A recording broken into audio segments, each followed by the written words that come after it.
अगला लिखो रासायनिक अभिक्रियाएं।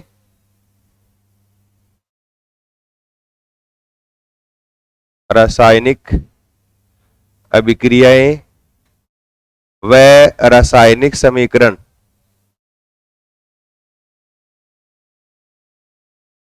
रासायनिक अभिक्रियाएं व रासायनिक समीकरण। और प्रकृति में होने वाले जितने परिवर्तन हैं उनको हम मुख्य रूप से कितने टाइप में डिवाइड करते हैं? प्रकृति में होने वाले परिवर्तनों को कितने प्रकार में विभाजित करते हैं? दो। कौन कौन से? पीछे किया हमने भौतिक परिवर्तन और रासायनिक परिवर्तन। और जितने भी होने वाले रासायनिक परिवर्तन है ना, उन रासायनिक परिवर्तनों को किन के द्वारा दर्शाया जाता है? किन के द्वारा? रासायनिक समीकरण यानी केमिकल इक्वेशन के द्वारा दर्शाते हैं। तो इतने सारे परिवर्तन है, या छोटे हैं बड़े हैं, उन परिवर्तनों को अगर हमें छोटे रूप में लिखना हो तो छोटे रूप में लिखने के लिए किसका यूज करते हैं? समीकरण का यूज करते हैं। और इन समीकरणों को दर्शाने के बाद उसमें किस प्रकार से कौन सा पदार्थ क्या कर रहा है, उससे क्या बन रहा है, उसकी भौतिक अवस्था यानी गैस है कि द्रव है या ठोस है, उष्मा ले रहा है या उष्मा त्याग रहा है, ये सारी जानकारी देने वाली समीकरण है वो क्या कहलाएगी? रासायनिक अभिक्रियाएं कहलाएगी। और आपके वैसे सिलेबस में जो है ना, वैसे दो ही दे रखा है, ऑक्सीकरण और अपचन, ऑक्सीडेशन और रिडक्शन। लेकिन हमें थोड़ी थोड़ी सबके बारे में पढ़ना है कि अपघटन अभिक्रिया कौन सी होती है, डिसोसिएशन रिएक्शन या कॉम्बिनेशन रिएक्शन यानी संयोजन अभिक्रिया कौन सी होती है, या फिर विस्थापन अभिक्रिया डिस्प्लेसमेंट या डबल डिस्प्लेसमेंट या द्विविस्थापन अभिक्रिया क्या होती है। उसके बाद हम पढ़ेंगे आगे उष्माक्षेपी और शोषी क्या होती है, उत्क्रमणीय क्या होती है और अनुत्क्रमणीय क्या होती है। उसके बाद आपके जो लिखे टॉपिक वो ऑक्सीडेशन और रिडक्शन, ऑक्सीकरण और अपचन के बारे में पढ़ेंगे। पहले इसमें लिखे रासायनिक अभिक्रियाएं है क्या, उसकी 2 लाइन लिख लो। और इसमें लिखो प्रकृति में होने वाले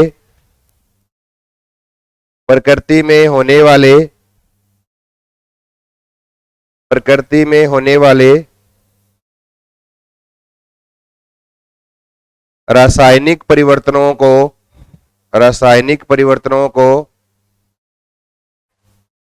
प्रकृति में होने वाले रासायनिक परिवर्तनों को छोटे रूप में दर्शाने के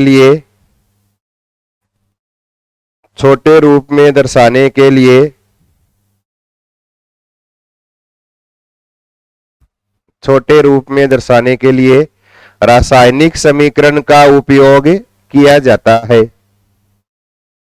रासायनिक समीकरण का उपयोग किया जाता है यानी केमिकल इक्वेशन, रासायनिक समीकरण का उपयोग किया जाता है। फिर अगला पॉइंट लिखो, प्रकृति में विभिन्न परिवर्तन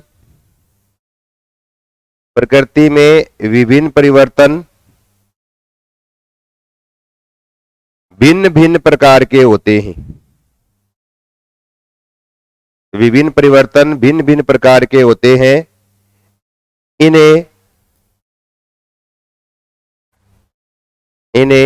भिन्न भिन्न प्रकार से दर्शाने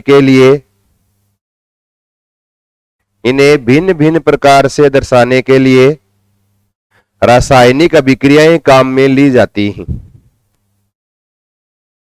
रासायनिक अभिक्रियाएं काम में ली जाती है। तो कहने का मतलब है जितने भी परिवर्तन है ना, उन सबको लिखने के लिए हम रासायनिक समीकरण काम में लेंगे।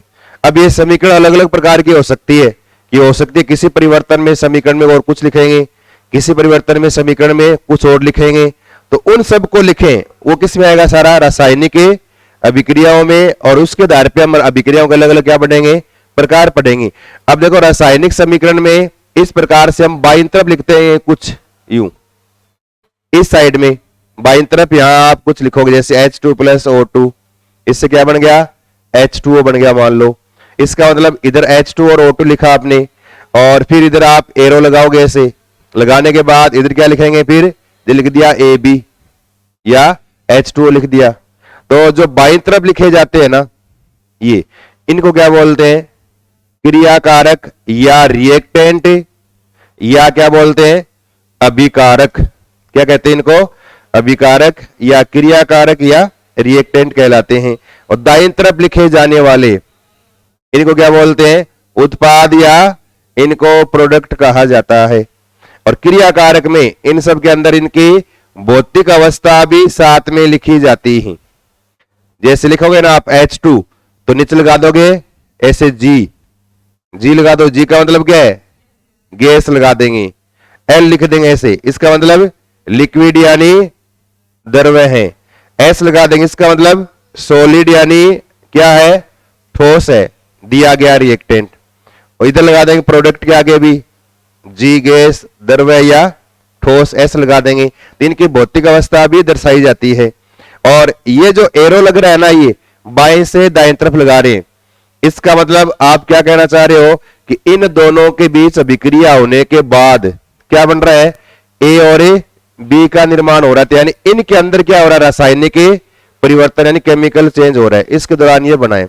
तो ये जो एरो है ना, ये एरो क्या दिखा रहा है? क्या दिखा रहा है ये एरो? तो रासायनिक समीकरण में तीर जो लगाते हैं, ये क्या इंगित करता है? अभिक्रिया की दिशा, अभिक्रिया की डायरेक्शन जो है ना, अभिक्रिया की दिशा को दर्शाता है। ये आप यूं कह सकते हो कि अभिक्रिया में ए और बी से क्या बन रहा है? ए बी बन रहा है। अगर यहां कुछ ना लगा हो तब आप बता नहीं सकते, हो सकता है इधर हो जाए, उल्टा हो जाए, ए बी से ए और बी बन जाए, हो सकता है ए और बी से ए बी बन जाए। इसका मतलब कोई फिक्स नहीं है। लेकिन अगर एरो लगा दिया, इसका मतलब आपने क्या कर दिया? फिक्स कर दिया। इसका मतलब अभिक्रिया क्या हो रही है? लेफ्ट टू राइट चल रही है। तो लेफ्ट साइड में क्रियाकारक, राइट साइड में क्या लिखते हैं समीकरण में? उत्पाद को लिखा जाता है। तो नीचे एक लाइन और लिखो, और लिखो रासायनिक समीकरण में, रासायनिक समीकरण में, रासायनिक समीकरण में बाईं तरफ क्रियाकारक, बाईं तरफ क्रियाकारक व दाईं तरफ उत्पाद को लिखा जाता है।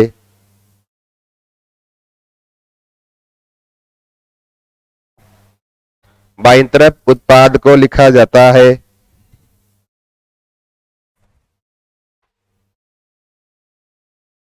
और फिर एक लाइन और लिखो, बाएं से दाईं तरफ लगाया जाने वाला एरो या तीर, बाएं से दाईं तरफ लगाया जाने वाला एरो यानी तीर अभिक्रिया की दिशा को दर्शाता है।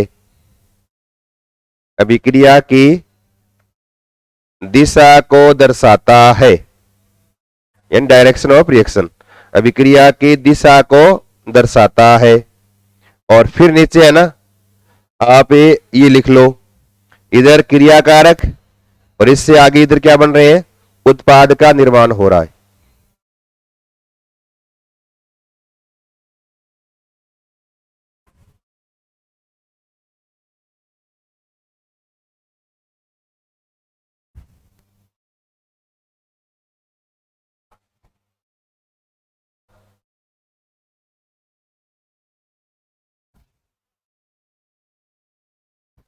तो तीर याद रखना, तीर किसको दर्शाता है? अभिक्रिया की दिशा को दर्शा रहा है एरो यानी तीर। ये बात याद रखनी है आपको, मेन याद रखने वाला पॉइंट यही है।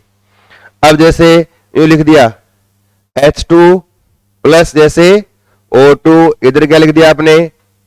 2H2O, आगे क्या लगा दिया यहां? 2। इसका मतलब किसी रासायनिक अभिक्रिया है, इस अभिक्रिया को संतुलित किया जाता है, बैलेंस किया जाता है इसको।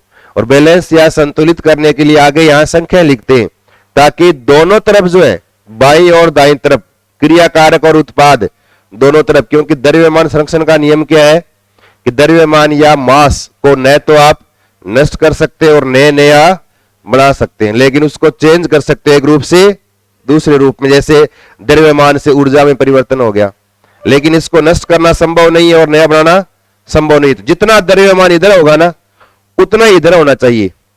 इसलिए आगे संख्या लगाएगी, इनको संतुलित करते हैं, तत्वों को या अणुओं की संख्या को संतुलित किया जाता है संख्या लगाकर। और ये संख्या लगाई ना आपने, ये यहां लगाया 2, है ना, यहां आपने लगाया इधर 2, ये संख्या लगाई है। इनको क्या बोलते हैं? रस समीकरण मिति, यानी स्टाइकियोमेट्री। इंग्लिश में क्या बोलते हैं इसको? स्टाइकियोमेट्री। गुणांक यानी कोफिशिएंट। क्या कहते हैं इनको? रस समीकरण मिति गुणांक कहते हैं। किनको? अभिक्रियाओं को संतुलित करने के लिए लगाई गई संख्याएं रस समीकरण मिति गुणांक कहलाती है। तो एक पॉइंट याद रखना है। नीचे एक लाइन और लिखो, और लिखो रासायनिक समीकरण को, रासायनिक समीकरण को बाईं व दाईं तरफ, बाईं व दाईं तरफ संख्याएं लगाकर, बाईं व दाईं तरफ संख्याएं लगाकर संतुलित किया जाता है, संतुलित किया जाता है।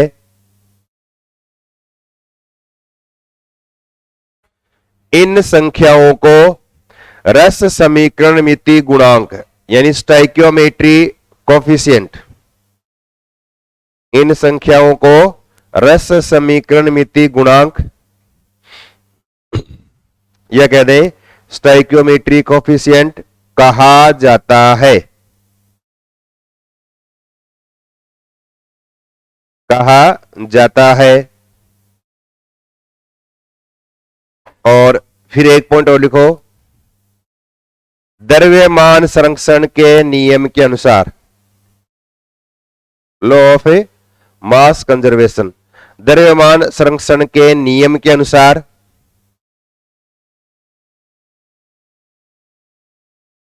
नियम के अनुसार न तो इसे नष्ट कर सकते, न तो इसे नष्ट कर सकते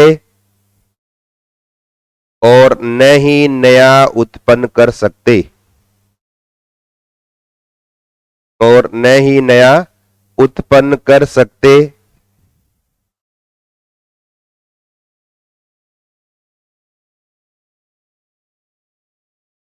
इसीलिए,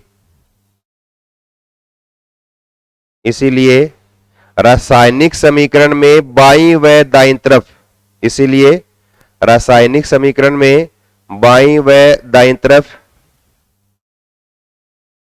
तत्वों की संख्या को समान लिखा जाता है, तत्वों की संख्या को समान लिखा जाता है।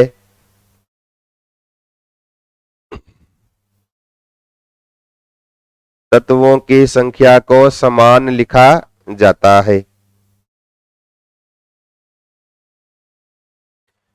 ये तो क्या है, रासायनिक समीकरण दर्शाते कैसे हैं, क्यों दर्शाते हैं, किस तरह से, कौन कौन सी बातें, क्रिया कारक है, उत्पाद है, अभिक्रिया की डायरेक्शन दर्शाने वाला एरो लगा रखा आपने, आगे संख्याएं लगा रहे हो, ये दोनों तरफ एलिमेंट की संख्या को बराबर करने के लिए, ताकि द्रव्यमान दोनों तरफ क्या रहे, बराबर रहे, दोनों तरफ मास बिल्कुल क्या रहे, बराबर रहे। और इसके अलावा फिर ये संख्या लगाएगी, इनको क्या बोलते हैं, रस समीकरण मिति गुणांक यानी स्टाइकियोमेट्री कोफिशिएंट कहते हैं इनको। एक तो ये, दूसरा सेकंड जो है ना, रासायनिक अभिक्रियाएं कौन कौन सी है। तो एक तो हमें जो दे नहीं रखा उनके बारे में जनरल थोड़ा थोड़ा हमें पढ़ना है, क्योंकि एग्जाम में इस टॉपिक में से यूं मानो कम से कम 2% पक्के आएंगे, और एक क्वेश्चन तो मानो कि 101% ऑक्सीडेशन और रिडक्शन में से 1% पक्का आएगा। और आपको कोई ना कोई एक रिएक्शन लिख दे देंगे, पूछ लेंगे, नीचे लिख देंगे 4 ऑप्शन, कौन सा सही है या गलत है, कह देंगे इसका अपचयन हो रहा है, इसका ऑक्सीकरण हो रहा है, ये अपचायक है, ये ऑक्सीकारक, ऐसे लिख देंगे।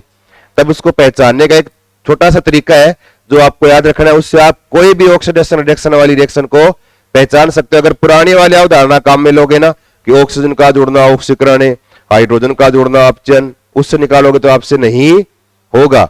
उसके लिए हमें किस तरह से ऑक्सीडेशन नंबर निकालने आने चाहिए वो अलग से हम करेंगे, तब वहां पर ऑक्सीडेशन रिडक्शन है, तब आपको 2% आपके हो सकते हैं। अगर थोड़ा सा 1-2 नियम लिखाएंगे वो आपको याद रहे। तो नीचे अगला हेडिंग लिखो, रासायनिक अभिक्रियाओं के प्रकार, टाइप्स ऑफ केमिकल रिएक्शन, रासायनिक अभिक्रियाओं के प्रकार।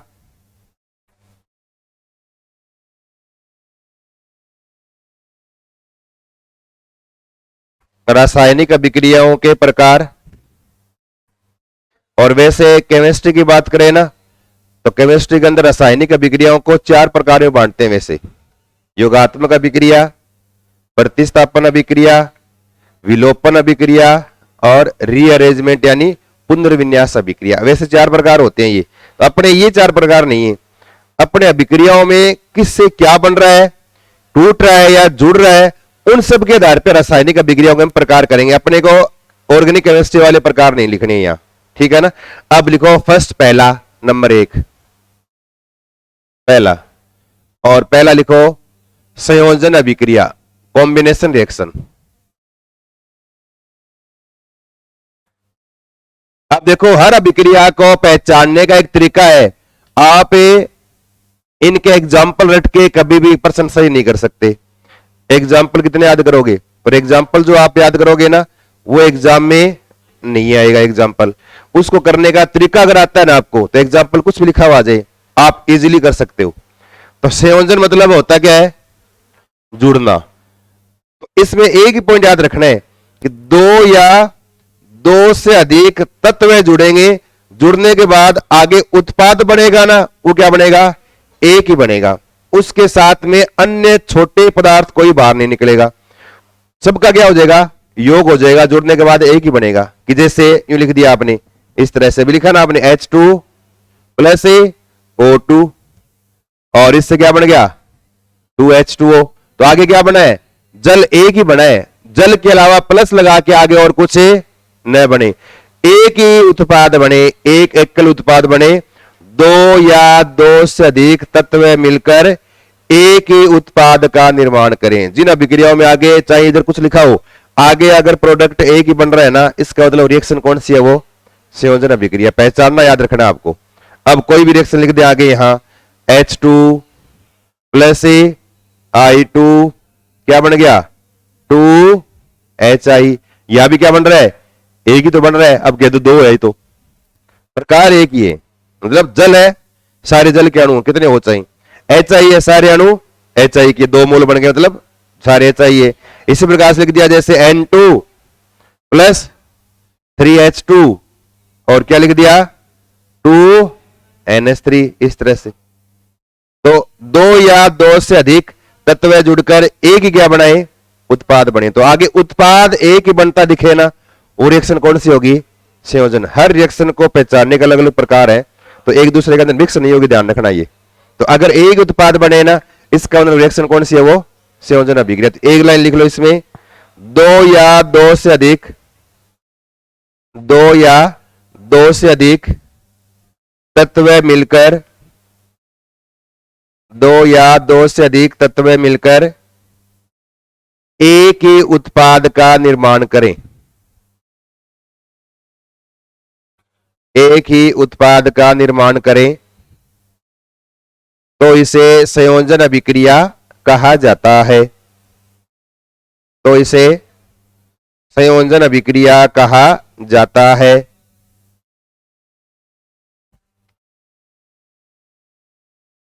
जैसे ये एग्जाम्पल लिखना, आपके दिमाग में तो आप 1-2 लिख लो,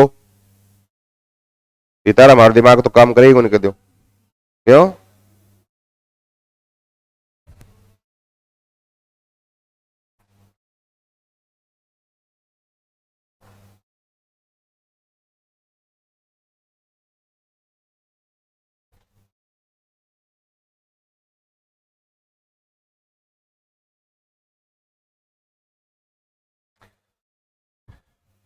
H2 प्लस O2 H2 लिखना है, H2 प्लस I2 2HI लिखना है, N2 प्लस H2 NH3 लिखना है। बार बार बोर्ड की तरफ देखोगे गर्दन में सर्वाइकल वाली दिक्कत हो जाएगी।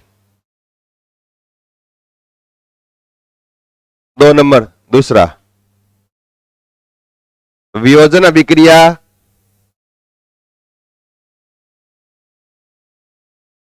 या लिखा हुआ आ जाए अपघटन अभिक्रिया। वैसे अलग अलग है, लेकिन हमें आपके जो सिलेबस का है ना स्टैंडर्ड है, उसके हिसाब से आप ये कहो, दोनों एक ही है।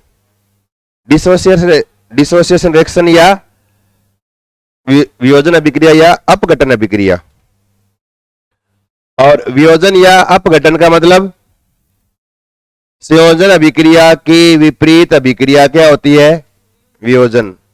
अब पेपर में एग्जाम में प्रश्न आ जाए, सिद्ध कीजिए कि संयोजन अभिक्रिया की विपरीत अभिक्रिया वियोजन अभिक्रिया होती है। एक पन्ना दे दे आपको खाली, लिखो। तो क्या लिखोगे?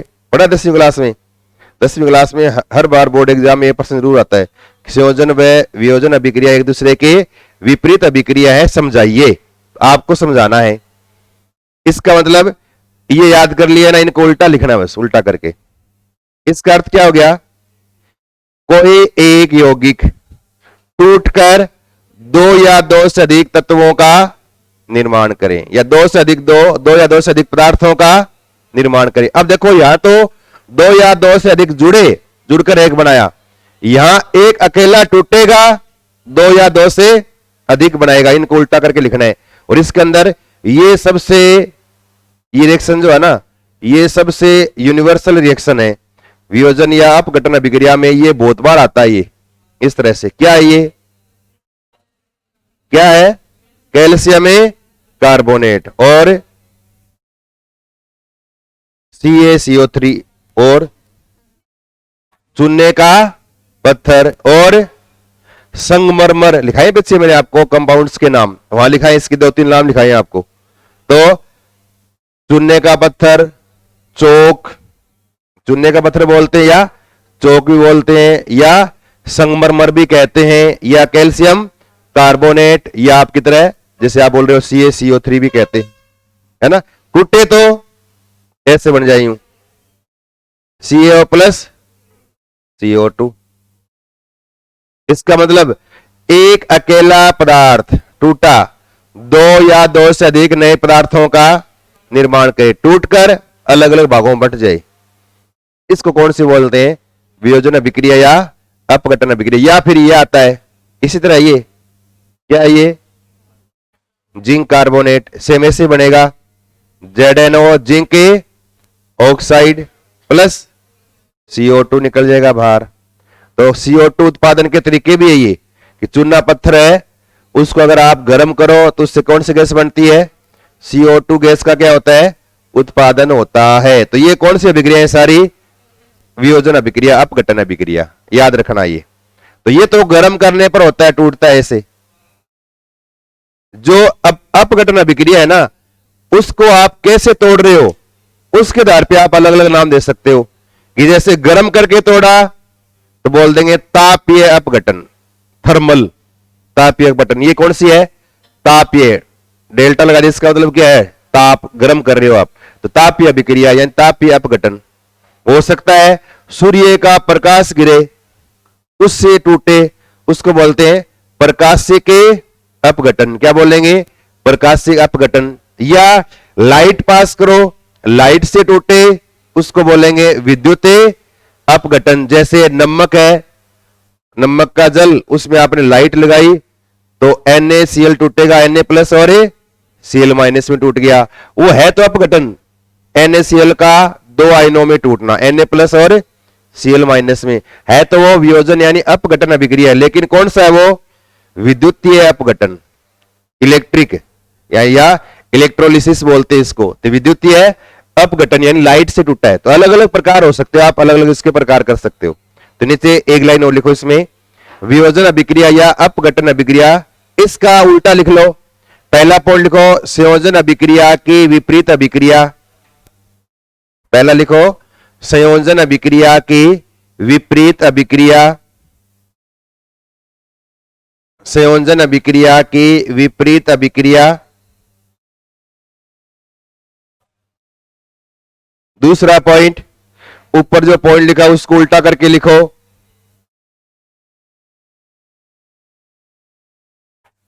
एक क्रियाकारक टूटकर दो या दो से अधिक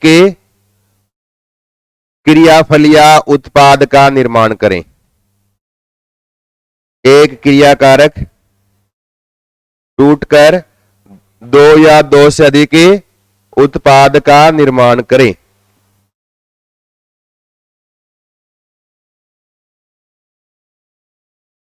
तो अपघटन अभिक्रिया या वियोजन अभिक्रिया कहा जाता है।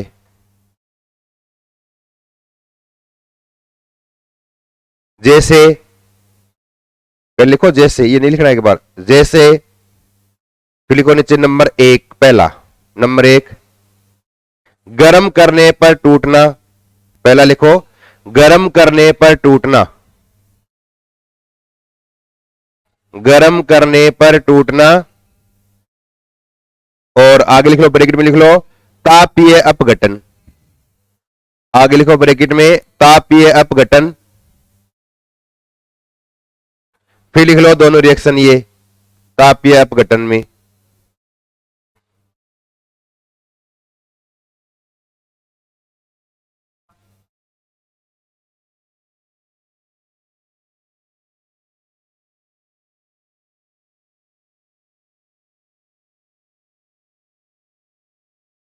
तो कैल्शियम कार्बोनेट का टूटना, जिंक कार्बोनेट का टूटना, या ये वाला उल्टा कर दें इस तरह से, ये विद्युत में आ जाएगा। इसको गर्म करें, इसको गर्म करें, सारे किस में आएंगे, ये दोनों किस में आएंगे, तापीय अपघटन में आ जाएंगे।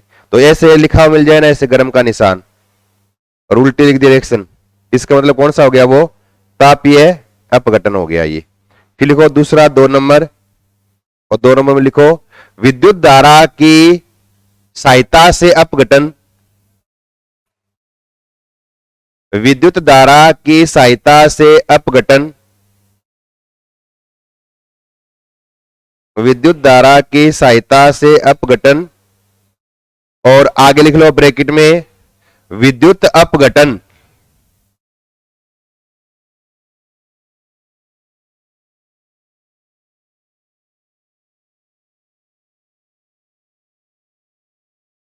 ये क्या है, नमक या क्या नाम है इसका, सोडियम क्लोराइड या टेबल साल्ट, Na+ और अब Na+ आयन किधर जाएंगे बताओ, क्योंकि विद्युत धारा यूं तो है नहीं कि आपने नमक घोड़ा पानी में, घोल के आपने लाइट वाला करंट पकड़ा, तार लगा दिया, उससे विद्युत अपघटन हो जाएगा। नहीं, क्या करना पड़ेगा आपको, 2 इलेक्ट्रोड लगाने पड़ेंगे, एक एनोड और एक कैथोड लगाएंगे। एनोड पर चार्ज प्लस, कैथोड पर चार्ज, क्योंकि लाइट का जो सिरा जिस इलेक्ट्रोड से जुड़े उस इलेक्ट्रोड का वही नाम हो जाएगा। कोई इलेक्ट्रोड एनोड कैथोड नहीं होता, इलेक्ट्रोड कोई भी हो, आप दोनों ग्रेफाइट के लगा दिए या दोनों धातु के लगा दिए, कुछ भी लगा दिए, या प्लेटिनम के लगा दिए, इलेक्ट्रोड दोनों सेम है। लेकिन अगर उस किसी इलेक्ट्रोड का विद्युत का प्लस वाला सिरा जोड़ दिया जिस इलेक्ट्रोड से, तो वो क्या हो जाएगा, एनोड। और अगर लाइट का जोड़ दिया, माइनस वाला सिरा जोड़ दिया जिस इलेक्ट्रोड के साथ, वो क्या हो जाएगा, कैथोड हो जाएगा, ऋणावेशित इलेक्ट्रोड कैथोड। अब Na+ किधर जाएंगे, कि प्लस वाले कहां जाएंगे, माइनस की तरफ, और माइनस वाला कौन सा है, कैथोड, दिए जाएंगे कैथोड पर। और Cl- है, कहां जाएगा, प्लस पर, प्लस वाला कौन सा है, ये एनोड पर चला जाएगा। तो नमक का इस प्रकार से टूटना क्या है, विद्युत अपघटन है। एग्जाम्पल लिख लो, ये विद्युत अपघटन में उदाहरण लिख लो। कोई भी साल्ट होना आवश्यक नहीं, नमक हो, जरूरी नहीं नमक हो, उसकी जगह कुछ और भी हो सकता है, लेकिन कोई भी लवण हो उसका या तो गलित विलयन पिघला के कर ले या उसका जलीय विलयन। याद रखना, विद्युत अपघटन विलयन में होता है। कभी भी अगर आप नमक के कट्टे में तार लगा दोगे तो Na+ और Cl- नहीं बनेगा, उसके लिए आपको सॉल्यूशन चाहिए। और सॉल्यूशन बनाने के 2 ही तरीके हैं, या तो आप नमक को गर्म करके पिघला लो तो वो गलित नमक हो गया, पिघला हुआ, उसका करो आप इलेक्ट्रोलिसिस यानी विद्युत अपघटन, या उस नमक को आप पानी मिला लो, पानी मिला के फिर उसका बन गया सॉल्यूशन, उसका करो आप विद्युत अपघटन। तो यानी पानी से हो जाए या फिर गलित अवस्था में हो, तो यानी सॉल्यूशन होना जरूरी है, तभी विद्युत अपघटन होगा। और फिर लिखो तीसरा प्रकार, थर्ड, 3 नंबर, और 3 नंबर लिखो प्रकाश की सहायता से अपघटन। थर्ड लिखो प्रकाश की सहायता से अपघटन।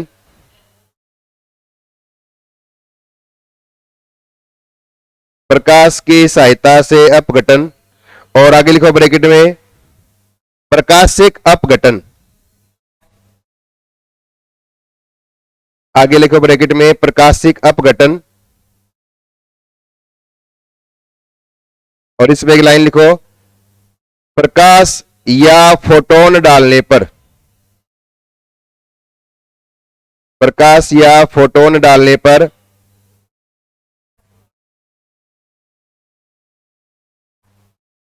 क्रियाकारक का टूटना, प्रकाश या फोटोन डालने पर क्रियाकारक का टूटना।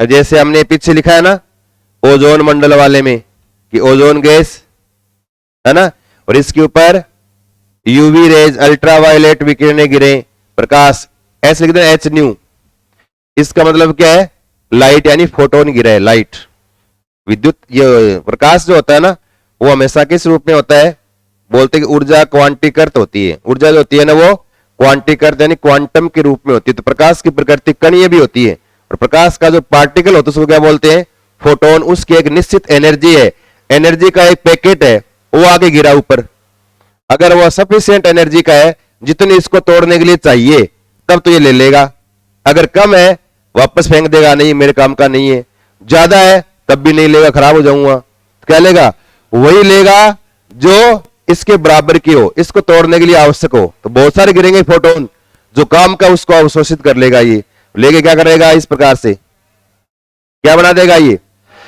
टूटना। तो ओजोन का ऑक्सीजन में टूटना ये क्या होता है प्रकाशिकी अपघटन। जैसे HBr यहां भी ऐसे लिखा हुआ आ जाए, इसका मतलब ये भी क्या है अपघटन अभिक्रिया है, प्रकाशिक अपघटन का एग्जाम्पल है। लिखो दोनों नीचे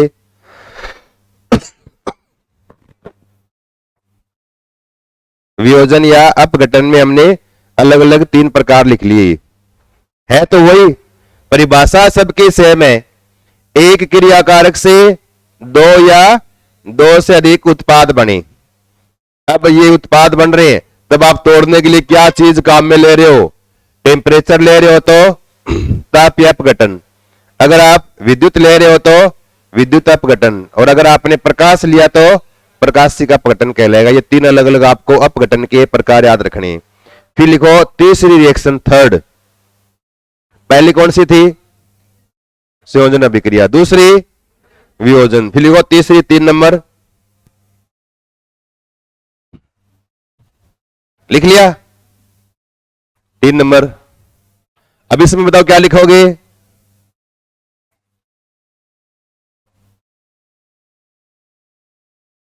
तीसरी कौन सी लिखाई है, तीसरी कौन सी लिखाई है, लिख लो योगात्मक अभिक्रिया। अब यहां थोड़ा सा ध्यान रखना, अब एक तो है संयोजन अभिक्रिया, ये तो एडिशन रिएक्शन, ये क्या है एडिशन रिएक्शन योगात्मक अभिक्रिया।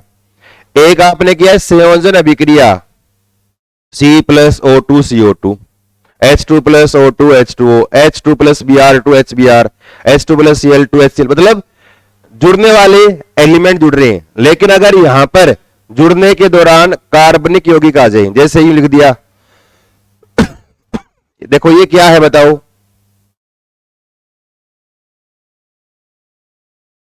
आपसे नहीं पूछेंगे, बताओ बताओ ये क्या है एथीन, और अगर यहां कह दूं कि H2 जोड़ा और यूं लिख दिया CH3 और CH3, इसको मैं चाहूं तो ऐसे लिख दूं, देखो आपको बताने के लिए इस तरह से, ये भी संयोजन की तरह ही तो है, जुड़ रहा है, लेकिन संयोजन में ध्यान रखना ये रिएक्शन नहीं करनी आपको। अगर ऐसे आ जाए ये ऑप्शन में नहीं आए संयोजन आ जाए तब छोड़ना नहीं है, तब संयोजन कर देना है। दोनों आ जाए तो संयोजन नहीं करना है, क्या करना फिर युगात्मक। तो कार्बनिक यौगिकों में असंतृप्त कार्बनिक यौगिक जिनमें डबल बॉन्ड हो या ट्रिपल बॉन्ड हो, वो टूटकर और सारे क्या है सिंगल बॉन्ड में बदल जाए, कि जैसे यहां एक तो क्या है सिग्मा बंद और एक क्या है पाई बंद। तो पहले टूटेगा कौन सा कमजोर, कौन सा है पाई कमजोर है, ये टूटेगा, और एक टूटेगा ना, यहां से तोड़ दें इसको, तोड़ोगे तो जैसे यहां से तोड़ा मैंने यूं, टूटते ही इधर लटक गया, इधर लटकेगा नहीं यूं। अगर इसको मैं लट मार के तोड़ दूं तो आधा इधर लटक जाए, आधा गया है इधर, H2 एक यहां चिपक जाएगा और एक यहां। इसका मतलब एक पाई बंद के टूटने से दो क्या बनते हैं, सिग्मा बंद बनेंगे। किस अभिक्रिया में, ये पॉइंट याद रखना है, एक पाई बंद के टूटने से दो क्या बनते हैं, सिग्मा बंद बनते हैं।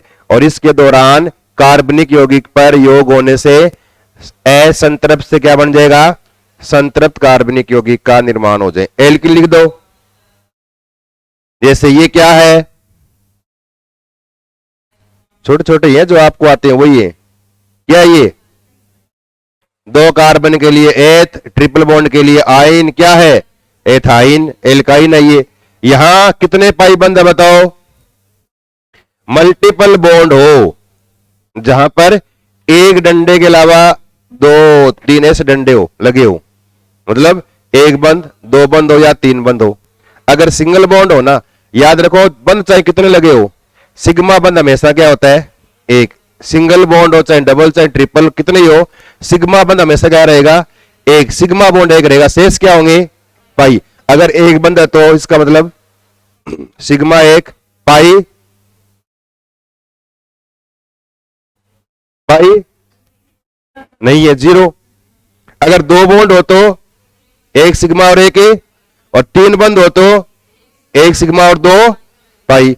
यहां यही है, एक सिग्मा और दो पाई। अब दो पाई टूटे, कितने बनेंगे सिग्मा, चार बनेंगे। एच भी कितने काम में आएंगे, अरे यहां दो आए तो यहां कितने आएंगे, चार।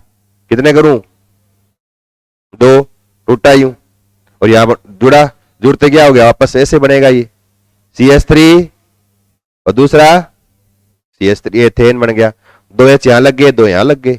या ऐसे कर दूं, आपके चेहरे देखते हुए, चेहरे देखते हुए ऐसे लिख दें, एक ही बात आई, दो बंद इस पे, दो सिग्मा इस पे, चार बन गए। तो जहां कार्बनिक असंतृप्त कार्बनिक यौगिकों में पाई बंद टूटने से सिग्मा बंद बने, तब कौन सी अभिक्रिया होती है, एडिशन या योगात्मक अभिक्रिया। और याद रखो एक पाई बंद के टूटने से क्या बनते हैं, दो सिग्मा बंद बनेंगे। किस अभिक्रिया में, योगात्मक में। एक लाइन जल्दी से लिखो, कार्बनिक अभिक्रियाओं में, कार्बनिक अभिक्रियाओं में एक पाई बंद के टूटने से, एक पाई बंद के टूटने से दो सिग्मा बंधों का निर्माण होता है। एक पाई बंद के टूटने से दो सिग्मा बंधों का निर्माण होता है। ये पॉइंट याद रखने वाला है, बस याद यही रखो। एग्जाम्पल लिख लो नीचे दोनों। ये तो क्या थी, एथीन। ये क्या थी, एथाइन। जब तक याद नहीं करोगे तब तक बार बार आगे आएगी ये। जिस दिन याद हो जाएगी उसके बाद आगे आना बंद हो जाएगी ये।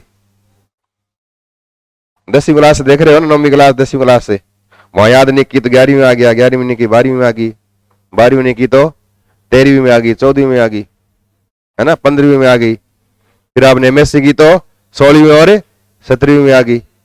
वहां याद नहीं की तो फिर ये रीट में आ गई, थर्ड ग्रेड में आ गई, चारों तरफ आ गई ये। याद कर लो जल्दी से, इसको लिख लिया। योगात्मक पहली कौन सी थी, संयोजन दूसरी, वियोजन तीसरी, चौथी, अभी लिख लो आप वाली। चलो क्या है, प्रतिस्थापन अभिक्रिया, डिस्प्लेसमेंट रिएक्शन, या सब्स्टिट्यूशन रिएक्शन। प्रतिस्थापन लिखा हुआ आ जाए या विस्थापन लिखा हुआ आ जाए, है ना, तब आपको घबराना नहीं है। सब्स्टिट्यूशन रिएक्शन और ये विस्थापन यानी डिस्प्लेसमेंट रिएक्शन, दोनों में एक ही करना आपको। प्रतिस्थापन लिखा हुआ आ जाए या विस्थापन अभिक्रिया लिखा हुआ आ जाए। ये मिटा दूं ना इधर वाला, अब बताओ, जैसे नाम है ना, इस नाम को देख के बताओ। विस्थापन का मतलब किसी को वहां से हटा दे और खुद वहां पर जाके जुड़ जाए। तो कोई अधिक क्रियाशील तत्व कम क्रियाशील तत्व को हटाकर उसके स्थान पर जुड़ जाता है। कि जैसे यूं लिख दिया, ये क्या है, क्या ये कॉपर सल्फेट, या हरा है कि नीला है कि सफेद है, कौन सा थोथा है ये? दिमाग थोथो कर दियो यो, बोलो बोलो, थोथा कौन सा है ये? नीला थोथा ये। सफेद कौन सा था? सफेद थोथा कौन सा था? Zinc sulphate 7H2O। और हरा थोथा फेरस सल्फेट 7H2O, वो हरा था। ये क्या है? नीला थोथा कॉपर सल्फेट, ये कॉपर सल्फेट है। और अगर इसकी रिएक्शन करवाएं जिंक के साथ, किसके साथ? जिंक के साथ करवाओगे तो जिंक के कॉपर से क्या होता है? ज्यादा क्रियाशील। क्यों होता है अभी बताएंगे। क्या करेगा ये जिंक? जो अधिक क्रियाशील है वो कम क्रियाशील को अपने स्थान से हटा देता है। तो ये अधिक क्रियाशील और ये क्या है? कम, इससे कम क्रियाशील। इसलिए क्या करेगा? जिंक इसको हटा देगा और खुद वहां पर जुड़ जाएगा। तो ये खुद जुड़ जाएगा जिंक, तो क्या हो जाएगा? ZnSO4। और बाहर क्या निकल गया? कॉपर बाहर आके बैठ गया यूं। तो यानी इसके द्वारा इसका क्या हो गया? प्रतिस्थापन या विस्थापन हो गया। इस प्रकार की रिएक्शन क्या कहलाएगी? वो प्रतिस्थापन या विस्थापन अभिक्रिया। तो याद रखो, प्रतिस्थापन या विस्थापन अभिक्रिया में अधिक क्रियाशील तत्व कम क्रियाशील तत्व या धातु को वहां से हटा देता है। अब कई बार प्रश्न पूछते हैं, इस पे लिख देंगे रिएक्शन ये होगी या नहीं होगी। अगर उल्टा कर देना यहां जिंक सल्फेट और यहां लिख दे कॉपर, तब रिएक्शन होगी नहीं होगी? तब कॉपर कम क्रियाशील है, अधिक वाले को नहीं हटा सकता यहां से, इसलिए रिएक्शन नहीं होगी। अब क्रियाशीलता का ऑर्डर क्या है? थोड़े से ज्यादा नहीं, आपको 5-4 मेटल के मेन याद रखनी है, ठीक है ना। कौन कौन से? देखो इस तरह से यूं यूं। अब आपके मन में लड्डू फूटेंगे, देखना। लेके बारात काना, है ना, लेके बारात काना मांगे एल्यूमिनियम जिंक क्रूजर फरारी। देखो यहां तक तो ये lithium potassium barium calcium sodium magnesium aluminium, फिर जिंक क्रोमियम, फिर आयरन। और उसके बाद फिर यह आता है H2 हाइड्रोजन, जिसका हम क्या मानते हैं? मानक अपचन विभव का मान 0 मानते हैं। उसके नीचे आएगा फिर देखो कॉपर, यू। कॉपर के बाद फिर नीचे आएगा मरकरी Hg, फिर नीचे जो आप काम में आने वाली है Ag, उसके नीचे फिर आएगा Au, उसके नीचे आएगा यूं प्लेटिनम। इसलिए बोलते हो ना, ये 3 धातुएं क्या होती है? इनको बोलते हैं इनर्ट मेटल या निष्क्रिय धातुएं, जल्दी से क्रिया। और ये 2 तो निष्क्रिय है ही, इसलिए सोने के अयस्क नहीं होते। सोना जो होता है ना, यह प्रकृति में मुक्त अवस्था में पाया जाता है, सोने का अयस्क नहीं होता। और इसलिए सोना जो आपने पहन रखा है उसके कभी भी जंग नहीं लगता। यूं थोड़ी है कि आपने कोई भी रिंग पहनी, आज पहनी, 5 दिन बाद जंग लग के 2 ग्राम से 5 ग्राम की होगी, सुनार को बेचाई। ऐसा नहीं होता। कारण क्या है? उस पे लोहे पर जंग लगने से लोहे का भार बढ़ जाता है, तो सोने का भार भी क्या हो जाएगा? बढ़ जाएगा। तो भार बढ़ जाएगा, मौज हो जाएगी। लेकिन सोने की जंग नहीं लगता। सोना वायुमंडल की गैसों से, नमी से कोई क्रिया, इसलिए निष्क्रिय है ये दोनों। तो यहां से स्टार्ट किया ना, ये सबसे अधिक क्रियाशील इधर वाले, इस तरह से चलते जाए यूं, लास्ट में सबसे कम क्रियाशील। तो कॉपर की तुलना में कौन अधिक क्रियाशील है? जिंक है। तो याद रखना ये 2 तो याद रखो क्योंकि 2 मेन इंपॉर्टेंट है, ये कॉपर और जिंक। लोहा है इन दोनों के बीच का है, जिंक से कम क्रियाशील, कॉपर से अधिक क्रियाशील है ये। तो थोड़ा सा आपको ये ऑर्डर याद रखना है ये, ठीक है ना, किसका, धातुओं की क्रियाशीलता। इधर चलोगे ना ऊपर से नीचे की तरफ चलते जाएं, क्रियाशीलता क्या होती जाएगी, घटती चली जाएगी, कम होती जाएगी। तो ये डायरेक्ट पूछ ले कौन सी धातु, लिख दे इस धातु से अधिक क्रियाशील धातुओं का समूह है, या कम क्रियाशील धातु कौन सी है। तब आपको ये थोड़ा सा ऑर्डर याद रखना है ये। तो नीचे पहले इसके बारे में एक लाइन लिखो, प्रतिस्थापन या विस्थापन अभिक्रिया के बारे में, और इसमें लिखो अधिक क्रियाशील धातु या तत्व, अधिक क्रियाशील धातु या तत्व कम क्रियाशील धातु को, कम क्रियाशील धातु को, धातु को हटाकर, धातु को हटाकर इसके स्थान पर जुड़ जाता है।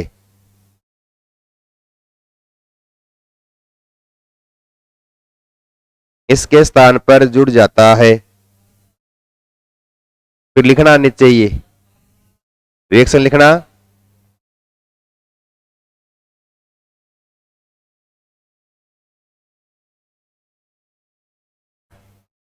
जिंक से कम क्रियाशील, और ये क्या है, कॉपर से अधिक क्रियाशील।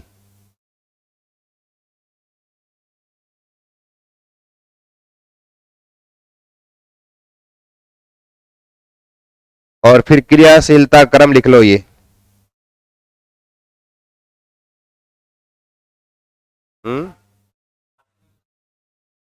लेके बारात काना मांगे, काना मांगे अलमारी, जिंक क्रूजर फरारी, फिर यहां हाइड्रोजन, फिर लास्ट में कॉपर, दो तीन ये निष्क्रिय धातुएं अलग लिखनी है बस।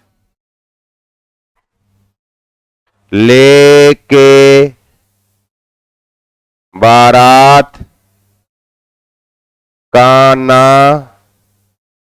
मांगे अलमारी, जिंक क्रूजर, और साथ में फरारी। कौन मांगो वो, देख लो पीछे वाले सुन लो, लड़कियां कह रही है कौन मांगोगे। लेके बारात का ना मांगे अलमारी, जिंक क्रूजर फरारी, फिर हाइड्रोजन, उसके बाद फिर मरकरी है, दो तीन आइए, चांदी सोना प्लेटिनम ऐसे।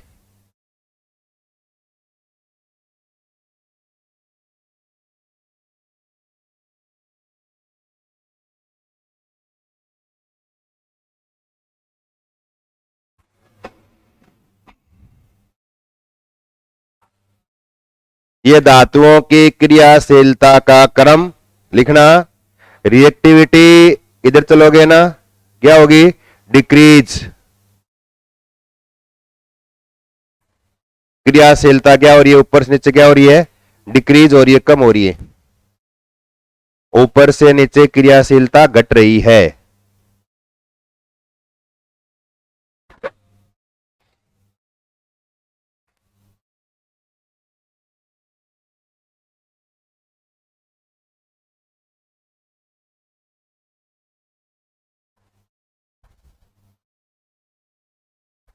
लिख लिया। ये विस्थापन या प्रतिस्थापन अभिक्रिया, याद ये रखना है, अधिक क्रियाशील किसको हटाएगा, कम क्रियाशील को। फिर लिखो पांचवा, डबल कर दें इसको तो द्विवीय विस्थापन अभिक्रिया, डबल डिस्प्लेसमेंट रिएक्शन, द्विवीय विस्थापन अभिक्रिया।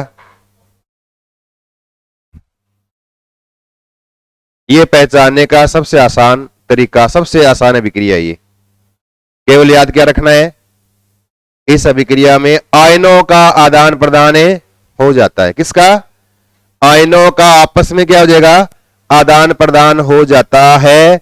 जैसे AgNO3 मान लो, ये क्या है? Silver nitrate. एक नाम और क्या है? अमिट स्याही, या एक नाम और लिखा है इसका, याद करो, यूं तो बाहर नहीं पड़े, जो एग्जाम में नाम आएगा वो आपके याद है ही नहीं, पेपर में इसका जो नाम आता है वो आपके याद है नहीं है, तो बाकी याद करने का कोई औचित्य ही नहीं है। बोलो, पेपर वाला, कर्मचारी चयन बोर्ड एग्जाम ने जो प्रश्न लिख रखा है उसमें ऑप्शन लिख रखा है ना, वो पूछ रहा हूं मैं आपसे, कौन सा लिख रखा है बताओ? सिल्वर नाइट्रेट बोल दिया, और अमिट सही बोल दिया, लूनर कास्टिक बोल दिया, नहीं बोला क्या? क्या नाम है इसका? लूनर कास्टिक भी कहते हैं इसको, क्या कहते हैं? Lunar caustic. अब देखो यू है, इस तरह से, ये तो है Ag प्लस NO3 माइनस, इतनी पढ़ी है केमिस्ट्री आपने, या क्या सुनना हो रहे थे? Ag प्लस NO3 माइनस, इतना पढ़ा है BSc तक, मतलब ऐसा कोई बच्चा नहीं जिसने BSc तो केमिस्ट्री नहीं पढ़ी है, कोई है क्या? कोई नहीं है ना, सबने BSc तक पढ़ा है, इतना पढ़ा ही है, ये तो 10वीं 11वीं के लेवल का ही है। Ag plus NO3 minus, NH4 plus Cl minus, केवल आयनों को एक्सचेंज कर दें, Ag को, यानी इस NH4 प्लस ने इस हटाया Ag को, Ag ने हटाया NH4 प्लस को, एक दूसरे को हटा दे, इसने हटाया इसने इसको हटाया, कहने का मतलब आयनों का हो जाए आदान प्रदान, और अगर आयन को कर दें आदान प्रदान तो क्या बनेगा? NH4 NO3 प्लस क्या बन गया? AgCl। केवल एक दूसरे के सापेक्ष आयनों का क्या कर दिया? आदान प्रदान। तो आयनों का आदान प्रदान हो जाए, ऐसी अभिक्रिया आ जाए ना, वो कौन सी होती है? द्विविस्थापन अभिक्रिया। एक दूसरे को विस्थापित कर दे। यहां तो देखो, एक ने दूसरे को किया, दूसरा निकलने के बाद पहले के साथ कोई हरकतें नहीं कर रहा, अकेला चुपचाप जाके बैठ गया, नक का जाके बैठ गई, है ना?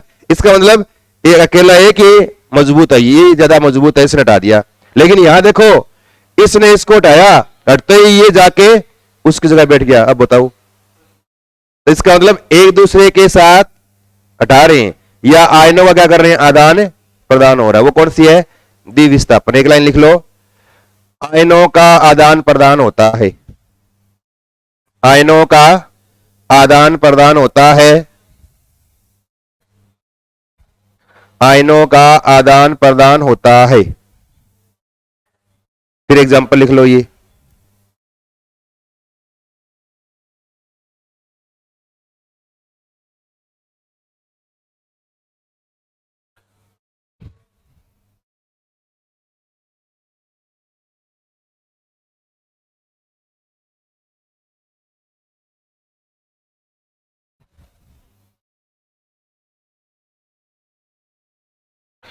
क्या लिख दिया ऐसा? माथा क्या तोरी गाला खुई हूं, वो बिल्कुल साफ साफ लिखा है, ऐसा कुछ है नहीं। ऐसे देख रहे हो कर, बताओ नहीं देख रहे क्या? लिख लिया। इसके बाद देखो, एक छोटे स्टेबल बनाओ, एक तरफ लिखो एक्सोथर्मिक उष्माक्षेपी अभिक्रिया, एक्सोथर्मिक,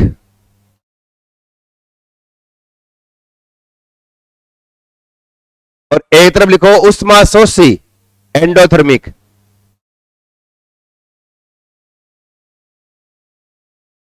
उष्माशोषी यानी एंडोथर्मिक,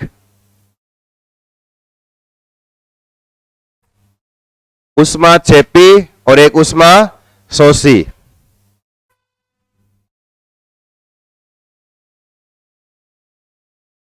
ये आप बहुत पढ़ लिखे हो ना, बहुत बार पढ़ी आपने। उष्माक्षेपी का मतलब उष्मा का बाहर निकलना, उष्माशोषी का मतलब, अब देखो याद कर लो, अगर ये थोड़ा अजीब लग रहा है याद कर लो, उष्माशोषी मतलब उष्मा का क्या हो रहा है? अवशोषण। इसका मतलब इसमें क्या, उष्मा का उत्सर्जन होता है। अब जैसे आप देखते हो कि जिस अभिक्रिया में अभिक्रिया के दौरान क्रियाकारक रिएक्शन करे ना, तो पात्र जो है, जो आपने काम में ले रखा है, उस पात्र का ताप या तो घट जाए या फिर क्या हो जाए? बढ़ जाए। पात्र या तो गर्म हो जाए पहले की तुलना में, या पहले की तुलना में क्या हो जाए? ठंडा हो जाए। कि जैसे आप देखते हो कई बार घरों में करते हैं, कड़ी करते हो ना आप, मकानों में पुताई करते हो, तब कली, कली को क्या बोलते हैं? कली का रासायनिक नाम चूना। सूत्र क्या होता है? CaO। तो कली जो है ना, उस कली को क्या करते हो आप?